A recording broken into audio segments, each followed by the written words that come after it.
Dear students, welcome to the classes of Ray Academy.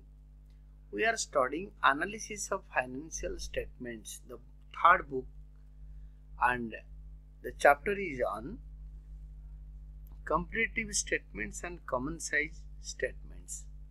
And the concept headline is common size balance sheet. तो common size balance sheet बनानी है.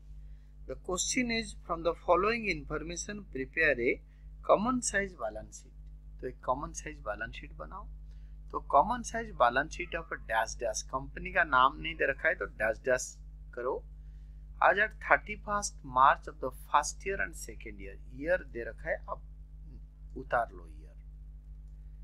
और नीचे इसके आपके दे रखा है particulars, note number, absolute amount.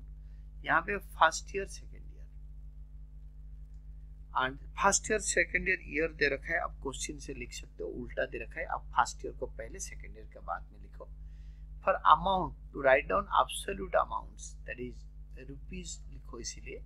Then percentage of a balance sheet total second column में, मेन कॉलम में आएगा, लास्ट कॉलम में you can say fourth column. And इसमें भी first year second year question से देख के लिखो कौन सा ईयर. Then percentage of balance sheet total.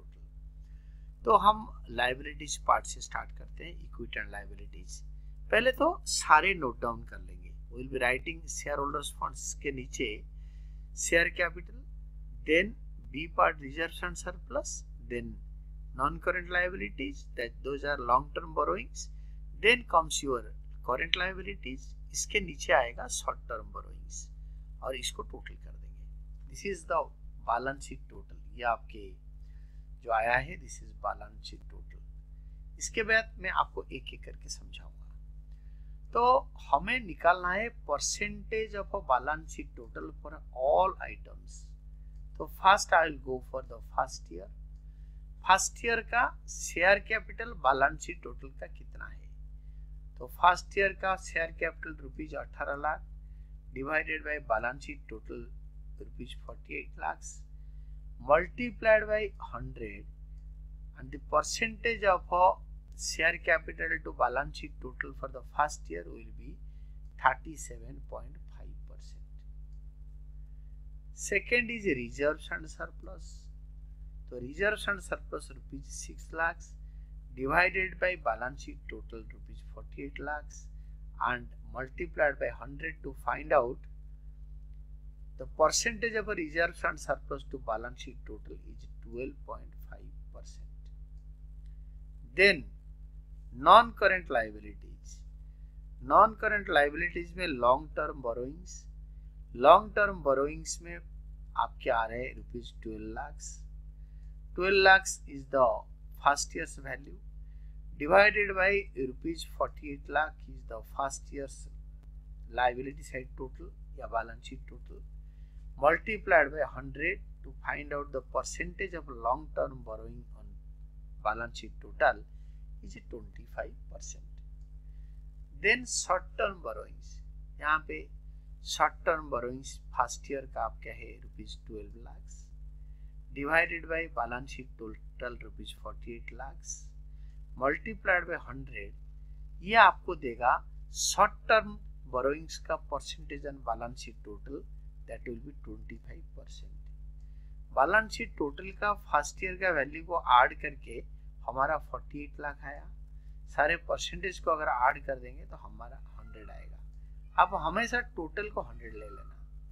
Likewise the current second year का जो आइटम ऐसे करेंगे, सेकेंड ईयर का बैलेंस शीट को टोटल करा तो this is share capital second year का rupees 32 lakh divided by total of second year is rupees 64 lakhs multiplied by 100 to find out the percentage. ये हमें शेयर कैपिटल का टोटल लायबिलिटी के ऊपर परसेंटेज आएगा 50%. Then reserves and surplus. Reserves and surplus आपका आएगा 8 लाख. तो रिजर्व्स एंड सरप्लस का बैलेंस शीट के टोटल के ऊपर परसेंटेज निकाले. It will be divided by rupees 64 lakhs and multiplied by 100 to find out the percentage, that is 12.5. इसका मतलब ये है reserves and surplus balance sheet total का 12.5% है। Long term liability balance sheet total का कितना परसेंटेज है? द सेकेंड ईयर का long term liabilities is ₹16 lakhs divided by balance sheet total of the second year ₹64 lakhs multiplied by 100। ये long term liabilities balance sheet total का 25% आया। And the last item of the second year liability side is short term borrowings 8 lakh. Short term borrowing 8 lakh divided by balance sheet total ₹64 lakhs multiplied by 100। ये short term borrowings balance sheet total का 12.5% है। अगर ये हम सारे percentage को total कर देंगे, दिस विल गिव अस 100%। तो ये बैलेंस शीट का टोटल का परसेंटेज भी 100 बनेगा। तो बैलेंस शीट टोटल को हमेशा 100 लेके चलना होता है। तो then we can move to liabilities part हो गया। तो asset part, you see how asset part works.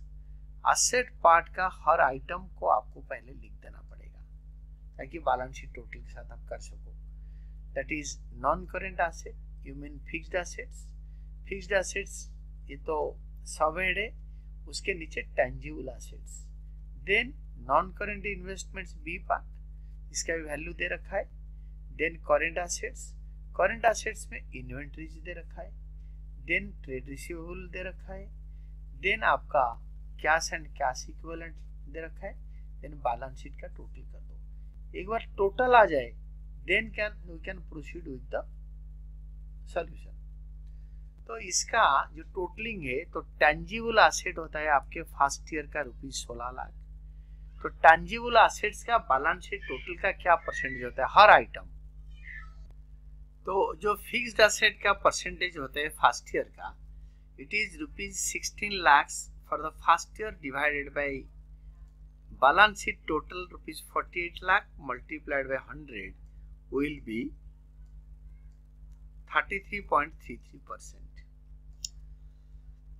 And non-current investments of the first year ₹6 lakhs divided by balance sheet total ₹48 lakhs multiplied by 100 will be 12.5%. Likewise, inventories of first year ₹8 lakh divided by balance sheet total 48 lakh multiplied by 100 will be 16.67%. Then आप इसका मतलब वही है, inventory balance sheet total का 16.67% होता है। Then trade receivables ₹12 lakh divided by balance sheet total ₹48 lakhs multiplied by 100 will be 25%. Then 6 lakhs होगा cash and cash equivalent का 6 lakh divided by 48 lakhs multiplied by 100 will be 12.5%. Then अगर हम asset side का first year का हो जाने के बाद इसका टोटलिंग सारे था 48 लाख, परसेंटेज का टोटलिंग भी आएगा 100। देन सेकेंड ईयर का वैसे बनेगा everything by 64 lakh balance sheet total multiplied by 100 will give us this percentage. That is for tangible asset balance sheet total का कितने परसेंट बनता है? ₹18 lakh by ₹64 lakh multiplied by 100. It is 28.13%. Likewise, non-current investment balance sheet total का कितने percent होता है? ₹8 lakh by ₹64 lakh multiplied by 100 is equal to 12.5%. Inventory आपके 10 लाख होता है। 10 लाख बाई बैलेंस शीट का total 64 lakhs multiplied by 100 will be 15.62%. Then comes trade receivable balance sheet total का कितने परसेंट होता है? ₹16 lakhs divided by balance sheet total multiplied by 100 it will be 25%. And the last item cash and cash equivalent balance sheet total का कितने percent होता है? and rupees 12 lakh divided by 64 lakhs multiplied by 100 will be 18.75%. ये percentage total भी अगर total करोगे तो this will be 100 and this is all about your answer.